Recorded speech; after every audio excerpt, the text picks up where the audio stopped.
Hello మిత్ర, మా మామ వాళ్ళ ఊరికి వెళ్ళాక సరదాగా మేము మా ఫ్రెండ్స్ కలిపి స్వయంమున పరశురామ ప్రతిష్ఠించిన శివలింగం గుడికి వెళ్ళాము. ఈ గుడి పెన్నా నది దగ్గరలో ఉండడం వల్ల ఒకప్పుడు ఇసుకలో కూలికిపోయి ఉండేది. అందుకని ఈ మధ్య చాలా మందికి తెలిసి దాన్ని బయటికి తీశారు. ఇక టెంపుల్ లొకేషన్ వచ్చేసి పెరుమలపాడు, చేజల్ల మండలం, నెల్లూరు డిస్టిక్ లో ఉంటుంది.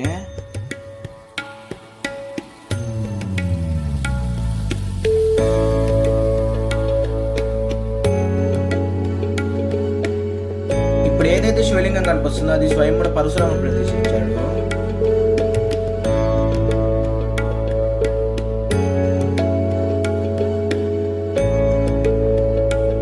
కల్కి మూవీలో అశ్వత్థామను ఉండే చూపించిన టెంపుల్ ఇదే అనమాట. ఏదైతే వెనకాల చూపిస్తున్నానో ఒకప్పుడు ఇది 5 years బ్యాక్ ఇలా ఉండేదన్నమాట. నేను కల్కి షూటింగ్ తీయక ముందే వెళ్ళాను. మూవీ వల్ల టెంపుల్ ఫేమస్ అవడంతో ఇప్పుడు ఇసుకలో నుంచి గుడి బయటికి తీసి మంచిగా డెవలప్ చేస్తుంది government. Hi guys, welcome to మన ఊరి అబ్బాయి యూట్యూబ్ ఛానల్. లైక్ చేయండి, కామెంట్ చేయండి, షేర్ అండ్ సబ్స్క్రైబ్ మాత్రం మర్చిపోకండి.